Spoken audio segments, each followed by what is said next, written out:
Hi, this is Joe again with another movie review. And of course, recently I've been doing videos of baseball films.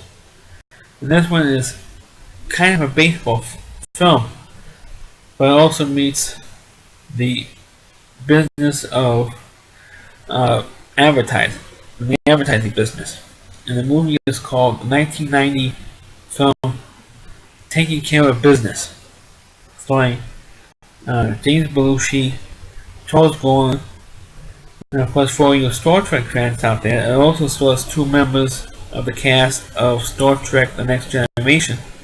One was Gates McFadden, who plays Dr. Beverly Crusher, and John DeLancey, who plays Q throughout the Star Trek's Next Generation series. And he also starred in, I think, one or two episodes of Deep Space Nine, plus a couple of episodes of Star Trek Voyager.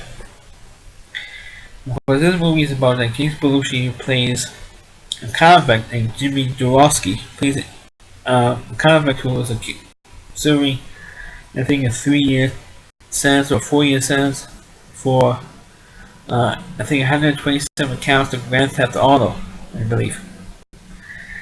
And he somehow wins tickets to a World Series game between the California Angels and the Chicago Cubs. But I remember when this movie came out and they mentioned who the two teams were, they made like an actual joke because of the two teams. Because at that point, the Cubs haven't made the World Series in 1945, and they still haven't made the World Series despite of this movie.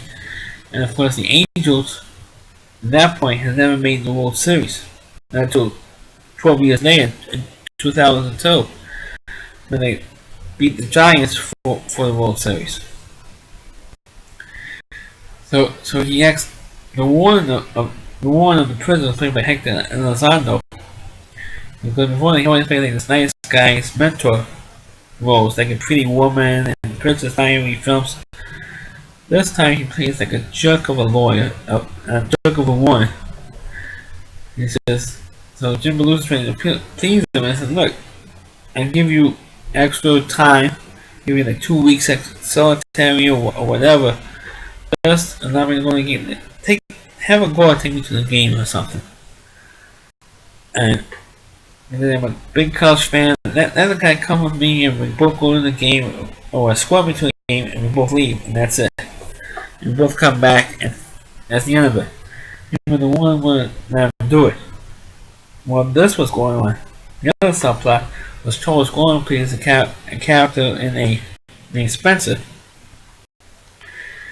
And he plays an ad executive, and he's supposed to go on vacation with his wife. And meanwhile, his boss won't let him do it because they want you to go do this, get this deal done.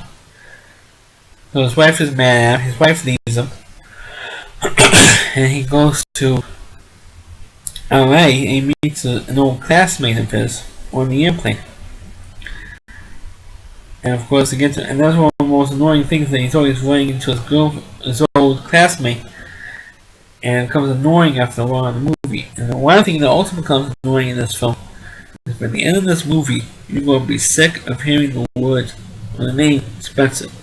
But throughout the movie, he has Spencer, Spencer, Spencer. So the whole damn movie. And by the end of the movie, you're going to get sick of hearing the name Spencer.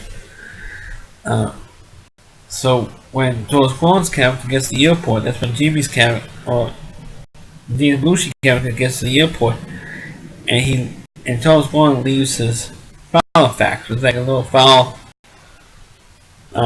book. That's where they have all the ads and all the stuff he's supposed to know what this means, his schedule for these meetings, where he's supposed to go. And remember, James Belushi finds it, and then he goes to the guy's house. He breaks into the house because he has the key and all the alarm instructions in it. So he goes in there and he impersonates the Charles Wallen character. Yeah, and Spencer. Like, don't these people know who Spencer actually is? I guess they never met Spencer before. But if they're supposed to know Spencer, and it's like they never met the guy before. So he does all this crazy stuff.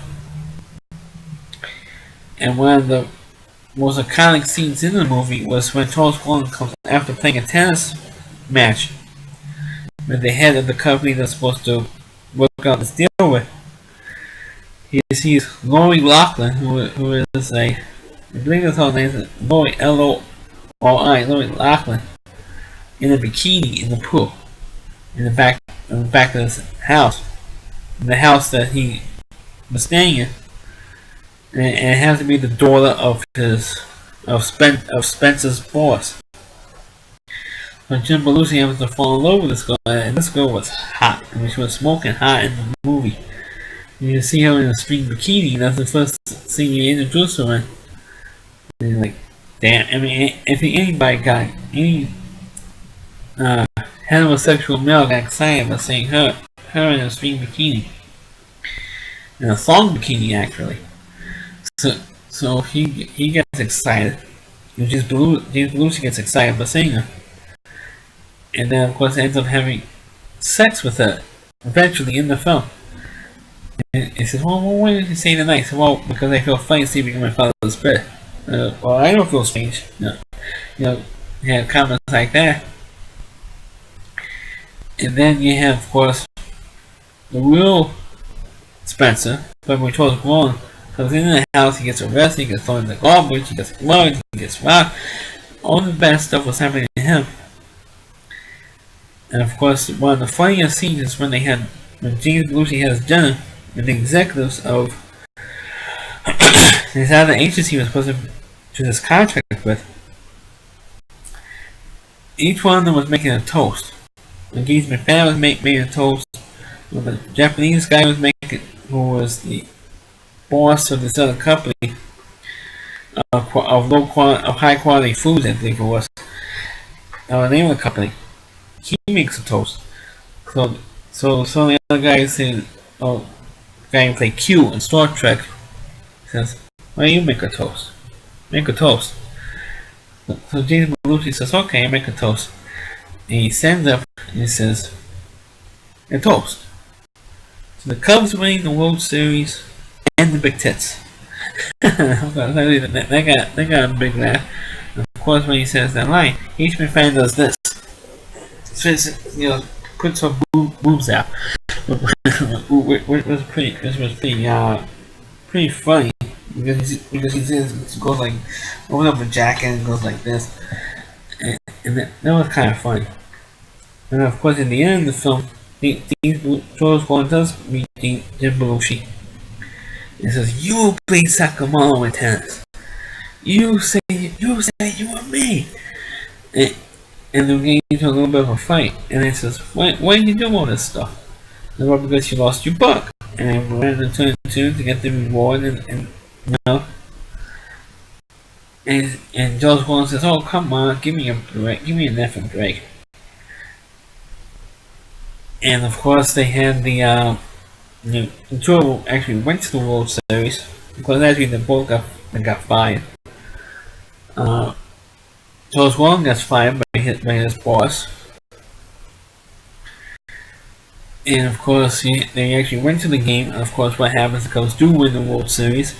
And actually, this movie does feature a Hall of Fame picture. And it was put by them. Whitefield should not be in the Hall of Fame, but he was in it. He did get it a couple years ago. And of course, Mark Race gets in. And you also see another Hall of Fame with Joe Torre. Because at the time he was announcing for the Angels at the time. And of course you have that, and they get out of the stadium, and they somehow found some crazy way to break into prison. And bring James Belushi character back into the prison. But like I said, it's really a silly comedy, and you will get, like I said, you'll get tired by listening to or hearing the name Spencer in the end of this film. But as a movie, it's a pretty funny film, and if you ever get a chance to see Taking Care of Business, please do so. It's on Netflix, and I don't think it's even on YouTube. But if you can find it on Netflix or some miracle puts on YouTube, please check it out because it's pretty funny film. Thank you for watching these videos. Please like and comment on. Please share these videos on your Facebook pages and click subscribe to my channel. And thank you for watching.